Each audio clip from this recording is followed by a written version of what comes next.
독일이 100년도 넘게 지난 나미비아 집단 학살에 대해 나미비아 정부에 대해 공식적으로 사죄하기로 했습니다. 13일 오후 2시 15분경 뉴욕 맨하탄 웨스트 14가를 걷고 있던 75세 남성이 흑인 남성으로부터 무차별 폭행을 당했습니다. 대낮 도심 한가운데서 벌어진 묻지마 폭행입니다. 북핵 폐기 촉구를 위해 발족한 북핵 폐기 천만인 서명운동본부가 뉴욕을 찾았습니다. 북핵 폐기의 당위성을 미국 사회에 널리 알리고 한인 사회에는 이 운동을 확산시켜 나가기 위해서입니다. 세계적으로 포켓몬고 게임이 열풍인 가운데 이에 관련 사건 소식도 속속 터져나오고 있습니다. 13일에는 이 게임을 하던 19세 소년이 3명의 용의자들로부터 총으로 위협당하고 아이폰을 강탈당했습니다. 17일 초복을 앞두고 한인마트에는 보양식 판매가 증가하고 있습니다. 대표적인 삼계탕용 닭은 물론 다양하게 출시된 간편 보양식이 소비자들의 인기를 끌고 있습니다. 오바마 대통령이 최근 잇따라 벌어진 미국 내 인종 갈등의 중재를 위해 13일 회동을 열어 여러 분야의 당사자들과 3시간이 넘는 토론을 펼쳤다고 백악관 관계자가 전했습니다. 시청자 여러분 안녕하십니까? KBTV 뉴스투데이입니다. 독일이 100년 만에 용기 있는 결정을 내렸습니다. 100년도 넘게 지난 나미비아 집단 학살에 대해 공식 사죄한다고 밝힌 것입니다. 우리에게는 아직 끝나지 않은 이슈인 반드시 사죄를 받아야 할 일본군 위안부 문제가 있습니다. 이번 독일의 나미비아 집단 학살은 위안부 이슈와 맞물려 우리에게는 남다른 의미로 다가옵니다. KBTV 뉴스투데이 오늘 첫 번째 뉴스는 독일이 100년도 넘게 지난 나미비아 집단 학살에 대해 나미비아 정부에 공식적으로 사죄하기로 했다는 소식입니다. 13일 DPA통신과 AFP통신은 독일과 나미비아 정부가 1900년대 나미비아에서 발생한 참극을 집단 학살로 명확하게 규정하는 공동선언을 놓고 양자 회담 중이라고 밝혔습니다. 이 선언은 이를 연말까지 마무리한다는 계획입니다. 자우란 히블리 독일 외무부 대변인은 역사적 사건에 대한 공동 논의와 나미비아에서 행위에 대한 독일의 사과 등 요소 등을 포함해 정부 공동선언을 준비 중이라며 이같이 설명했습니다. 요아킴 가우크 독일 대통령도 공식 사죄문을 낼 의지를 보이는 것으로 알려졌습니다. 나미비아 집단 학살은 독일 정부가 나미비아 식민지 통치 중에 일어난 것으로 이 지역에 살던 헤레로족이 1904년 봉기를 일으킨 것이 발단이 됐습니다. 13일 오후 2시 15분경 뉴욕 맨해튼 웨스트 14가를 걷고 있던 75살의 남성이 흑인 남성으로부터 무차별 폭행을 당했습니다. 대낮 도심 한복판에서 벌어진 묻지마 폭행입니다. 무자비하게 폭행을 당하는 모습이 인근 CCTV에 고스란히 잡혔습니다. 김예은 기자가 보도합니다. 13일 오후 2시 15분경 뉴욕 맨하탄 웨스트 14가에 위치한 구세군 본부 앞에서 길을 걷고 있던 75세의 한 남성이 한 흑인 남성으로부터 무차별 공격을 당했습니다. 이 노인은 폭행을 당한 후 쓰러져 병원으로 긴급 후송됐습니다. 경찰은 피해자가 무차별 공격 후 의식은 있었지만 머리가 찢어져 피범벅이 된 채로 근처 레녹스힐 응급실로 긴급 후송됐다고 전했습니다.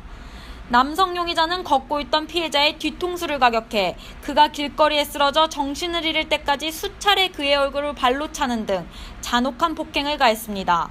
한 여성 목격자의 진술에 따르면 용의자는 근처에 순찰하고 있던 경찰이 없는 틈을 타 무자비한 공격을 가한 것으로 보였다고 전했습니다.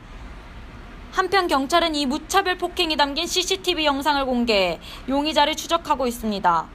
경찰은 폭행을 가한 용의자가 흑인 남성으로 검은 머리에 빨간 브릿지를 넣은 헤어스타일과 티셔츠, 배기 팬츠를 착용했고 검고 회색의 백팩을 착용하고 있었다며 그의 인상착의를 공개했습니다. 또 그의 옆에서 망을 보던 한 흑인 여성의 인상착의도 더불어 공개하며 용의자들의 검거를 위해 NIPD로 신고 접수해줄 것을 당부했습니다. KBTV 김예은입니다. 북핵 폐기 천만인 서명운동본부가 뉴욕을 찾았습니다. 북핵 폐기의 당위성을 미국 사회에 알리고 한인 사회에는 이에 따른 서명을 전개하기 위해서입니다. 최명욱 기자가 보도합니다. 29명으로 구성된 북핵 폐기 천만인 서명운동본부 한국 측 인사들은 14일 오준 유엔 대사 초청 오찬에 참석해 북한의 핵실험과 미사일 발사 등을 강력히 규탄하며 이에 따른 서명운동의 한인들의 참여도 독려했습니다. 현재 이 운동본부는 발족 4개월 만에 한국서 250만여 명의 동참을 이끌어냈고 1천만 서명을 목표로 세웠습니다. 4개월 동안에 250만이라는 많은 국민이 서명을 한 것은 북핵 폐기를 위한 국민의 열의가 얼마나 크다는 것을 단적으로 표현한 거라고 볼 수 있습니다. 한 1년 내지 1년 반 동안에 우리가 충분히 목표를 달성할 수 있으리라고 예상합니다. 오준 유엔 대사는 1000만이라는 숫자가 지닌 상징성을 통해 북한의 메시지를 전달할 것이라며 이번 북핵 폐기 천만인 서명운동이 갖는 의미와 나아가야 할 방향을 전했습니다. 1000만 명이라는 상징적인 숫자는 그만큼 우리 국민들 또는 전 세계 시민들의 북핵 문제 해결을 위한 열망을 담고 있다고, 그런 의미가 있다고 생각합니다. 북핵 문제가 단순히 그런 유엔이나 국제기구의 문제가 아니고 우리 한국이나 주변 국가 그리고 전 세계가 다 우려를 갖고 있는 일인 만큼 우리 한인 사회에서도 이 문제에 대한 인식이 새로워지는 그런 계기가 됐으면 좋겠습니다. 북핵 폐기 천만인 서명운동본부는 뉴욕 방문 전 13일 워싱턴 DC를 먼저 찾아 거리 행진과 북핵 폐기 천만인 서명운동본부 워싱턴 지부 창립대회를 가졌습니다. 이 밖에도 이들 방문단은 미 국회와 행정부, 유엔 본부 관계자들과 만나 한미 동맹과 안보 협력 체계를 위한 민간 외교를 전개합니다. KBTV 최명욱입니다. 요즘 전 세계적으로 포켓몬고 게임이 열풍인 가운데 이에 따른 사건 소식도 속속 터져나오고 있습니다. 13일에는 이 게임을 하던 19세 소년이 3명의 용의자들로부터 총으로 위협당하고 아이폰을 강탈당했습니다. 경찰은 이 게임 특성상 플레이어가 게임을 위해 실제 장소에 가게 될 때 이런 강도 사건이 발생할 수 있다며 포켓몬고 게임에 따른 범죄 노출주의를 당부했습니다. 보도에 김예은 기자입니다. 13일 오후 5시경 롱아일랜드 롱콩코마 호수에서 포켓몬고 게임 플레이어를 타깃으로 한 무장강도 사건이 일어나 경찰이 조사 중에 있습니다. 경찰은 피해자는 19살의 소년으로 이 소년은 롱아일랜드 롱콩코마 호수에 위치한 레이크쇼 드라이브에서 그의 아이폰으로 포켓몬고 게임을 하던 중 범죄를 당하게 됐다고 밝혔습니다. 서포 카운티 경찰에 따르면 최소 3명의 용의자들이 탑승한 한 회색 세단차가 게임을 하던 피해자 옆에 차를 세우고 총으로 그를 위협해 그의 아이폰을 강탈해 도주했다고 밝혔습니다. 현재 경찰은 그들을 추적 중이며 이 사건에 대한 정보 신고 접수 번호는 631-854-8452입니다. 한편 당국은 이 게임의 범죄 가능성으로 인해 플레이어들에게 주의를 요하고 있습니다. 이 게임은 스마트폰 카메라와 GPS 기능을 이용해 실제 장소에서 포켓몬을 수집함으로써 플레이어가 게임을 위해 실제 장소에 가게 될 때 이번 롱아일랜드에서 일어난 강도 사건처럼 범죄에 노출될 수 있습니다. KBTV 김예은입니다. 오는 17일 초복을 앞두고 한인마트에는 보양식 판매가 증가하고 있습니다. 대표적인 삼계탕용 닭은 물론 다양하게 출시된 간편 보양식이 소비자들의 인기를 끌고 있습니다. 최명욱 기자가 보도합니다. 17일 초복을 앞두고 한인마트에는 삼계탕용 닭 등 보양식을 위한 식품을 찾는 소비자들이 크게 늘었습니다. 대표적인 전통 보양식인 삼계탕은 초복 대목 잡기에 나선 마트의 복날 관련 식품 할인 행사와 맞물려 플러싱의 한 마트의 경우 15% 이상 관련 매출이 증가했습니다. 이제 동포 여러분을 위해서 초복맞이 삼계탕용 연계, 그리고 또 그렇게 즉석으로 돼 있는 이런 연계탕도 있고요. 저희 한인분들은 그래도 초복 이렇게 복날을 많이 이렇게 기억들 하셔가지고 그때 되면 그 관련 상품들 연계라든지 아니면 과일이나 다른 장어 이런 것들 좀 많이 매출이 그래도 한 15% 이상 상승되고 있습니다. 특히 올해는 손쉽고 간편하게 가정에서도 보양식을 즐길 수 있는 다양한 상품들이 출시돼 소비자들의 인기를 얻고 있습니다. 마트에서 구입해서 세일할 때 다 구입을 해가지고 삼계탕 해 먹습니다. 한편 조리를 거치지 않아도 되는 간편 보양식의 인기는 늘고 있는 유학생과 싱글족 등의 증가로 앞으로도 더욱 각광받을 것으로 전망됩니다. KBTV 최명욱입니다. 미국 사회 소식입니다. 미국 내 인종 갈등이 심화되고 있는 가운데 오바마 대통령이 이에 따른 중재에 나섰습니다. 오바마 대통령이 최근 잇따라 벌어진 미국 내 인종 갈등의 중재를 위해 13일 회동을 열어 여러 분야의 당사자들과 3시간이 넘는 토론을 펼쳤다고 백악관 관계자가 전했습니다. 관련 내용 김예은 기자가 보도합니다. 오바마 대통령이 13일 백악관에서 열린 이른바 화합회동에서 초대된 패널들과 함께 최근 잇따라 벌어진 인종 간 갈등 사건에 대해 토론을 나누고 있습니다. What we've done here is to build off the task force report and find out what's working, what's not, and what more do we have to do in order to bring the country and communities around the country together and make more progress on this front. 오바마 대통령은 지난 12일 흑인 청년 보복 총격으로 사망한 5명의 달라스 경찰관 추모식에 참여하고 루이지애나주의 엘턴 스털링과 미네소타주 필란도 캐슬 가족에게도 깊은 애도의 뜻을 전달하는 등 화합을 위한 노력에 집중했습니다. 그러나 결론적으로 오바마 대통령은 사회운동가, 정치인, 법, 집행 담당자들과의 3시간이 넘는 회동 끝에 미국이 아직도 이런 갈등을 해결하는 데 있어 각 집단의 타협점에 도달하는 것이 멀었음을 느낀다고 밝혔습니다. They back centuries. There are cultural issues, and there are issues of race in this country, and poverty, and a whole range of problems that will not be solved overnight. 미국 내 잇따른 경찰관과 흑인 사이에 벌어지는 총격 사건으로 오바마 대통령의 미국 내 인종 갈등 해소의 노력과 고민은 한동안 깊을 것으로 보입니다. KBTV 김예은입니다. 공화, 민주양당의 전당대회를 앞두고 대선판이 요동치고 있습니다.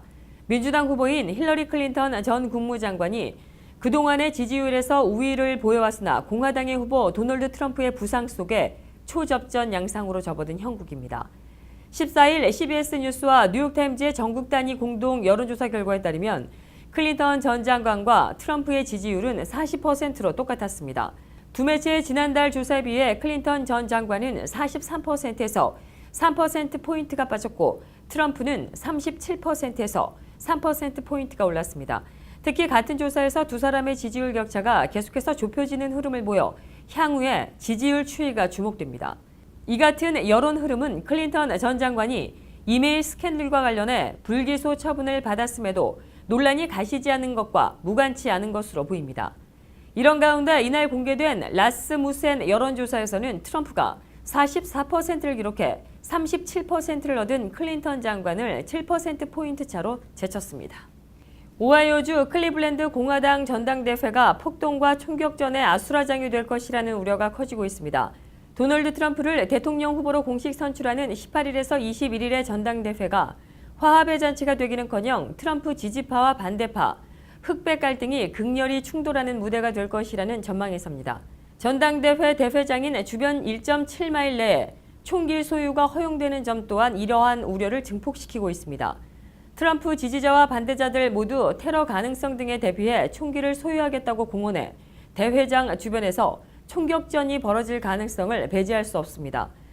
워싱턴 포스트는 14일 70곳 이상의 경찰과 연방정부 관련 기관들이 수천만 달러치의 치안 장비를 확보하고 5만여 명의 외부 방문객이 몰리는 이번 행사에 총 비상태세에 돌입했다고 전했습니다.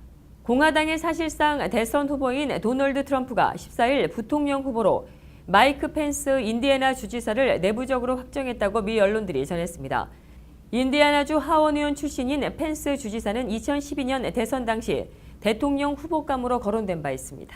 존 브레넌 미 중앙정보국 국장은 13일 사드의 한국 배치와 관련해 이는 미국의 의무라고 옹호했습니다. 13일 경제매체인 비즈니스 인사이더에 따르면 브레넌 국장은 전날 브루킹스 연구소에서 열린 대두하는 안보 위협을 주제로 한 토론회에서 미국은 동맹국들과 아시아 지역에 대한 확실한 의무가 있다며 미국이 지역 안보를 위해 노력하고 있다는 것을 이들에게 확신시켜주기 위해 사드 배치가 취해졌다고 설명했습니다. 브레넌 국장은 사드 배치 논의는 지역 동맹국들과의 긴밀한 협의를 통해 진행됐다며 버락 오바마 대통령은 미국이 긴장을 고조시키지 않는 방식으로 이러한 안보 이슈를 다루려고 했다는 것을 보여줬다고 평가했습니다. 조선중앙통신은 북한 조국평화통일위원회 대변인의 성명을 통해 남조선에서 강행 추진되고 있는 사드 배치는 귀중한 우리의 강토를 대국들의 대결장으로 만들고 외세의 손에 결의 운명이 난도질 당하도록 내맡기는 천인 공노할 만행이라고 말했다고 보도했습니다. 이는 한국의 국방부가 지난 13일 사드 배치 지역을 경북 성주로 확정 발표한 이후 사드와 관련한 북한의 첫 번째 공식 반응입니다. 글로벌 금융위기 여파로 미국과 유럽 등 선진국 가계 70%의 실질 소득이 처음으로 10년 전에 비해 제자리 걸음을 하거나 감소했다는 분석이 나왔습니다. 제2차 세계대전 이후 지속적으로 늘어온 가계 소득이 이같이 광범위하게 줄어든 것은 이번이 처음입니다. 글로벌 컨설팅 회사 맥켄지는 14일 부모보다 가난한가 선진 경제 소득 감소 보고서에서 미국과 영국, 프랑스, 이탈리아, 네덜란드, 스웨덴 등 25개의 선진국의 1993년에서 2014년 가계 소득을 분석한 결과 65에서 70%에 달하는 가계의 실질 소득이 2005년에 비해 줄어든 것으로 나타났다고 밝혔습니다. 이는 5억 8천만 명으로 추산되는 인구가 10년 전보다 소득이 그대로이거나 감소해서 고통받았다는 의미라고 맥켄지는 풀이했습니다. 이에 따라 현재 젊은 세대는 부모 세대보다 더 가난하게 될 위험에 처해졌다고 맥켄지는 지적했습니다.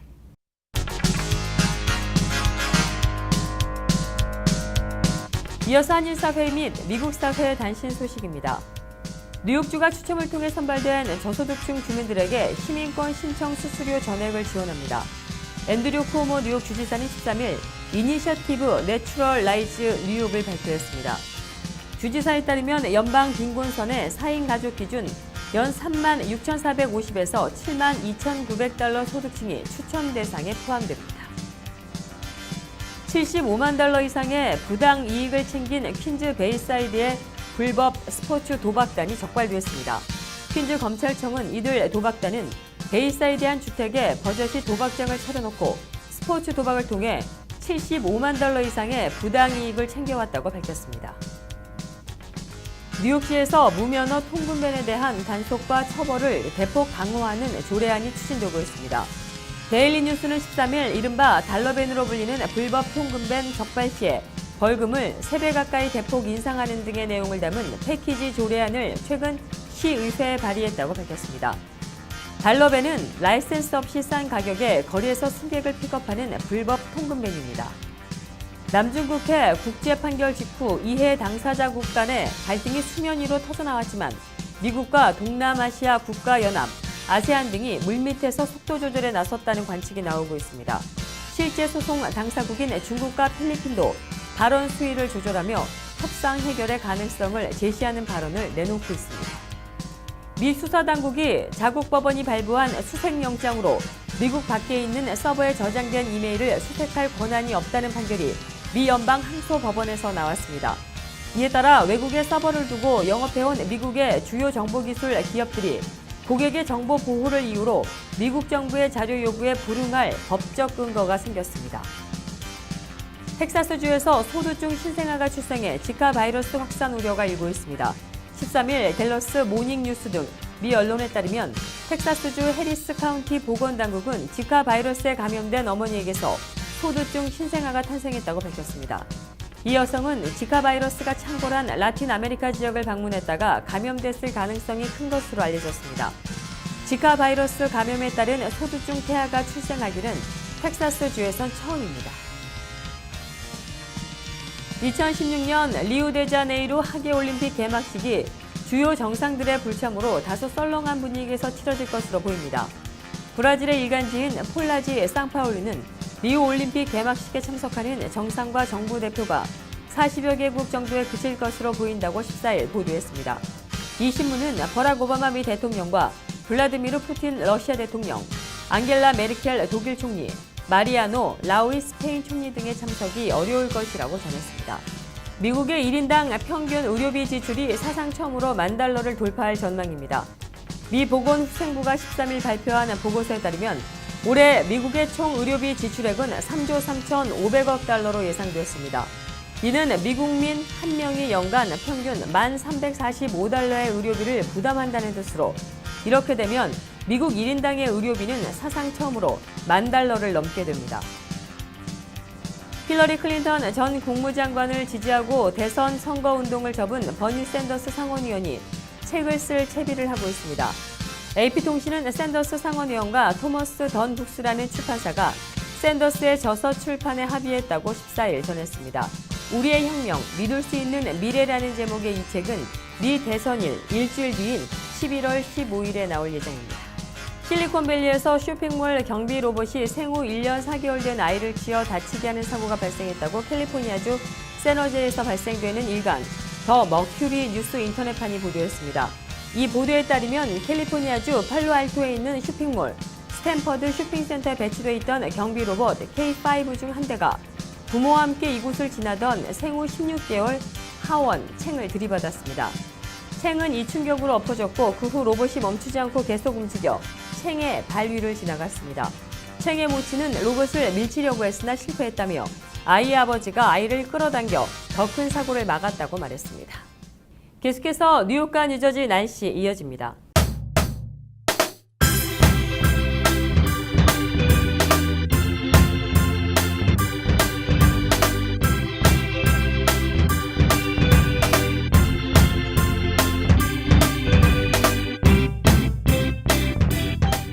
(7월 15일인) 금요일은 부분적으로 흐리고 덥고 습하겠습니다.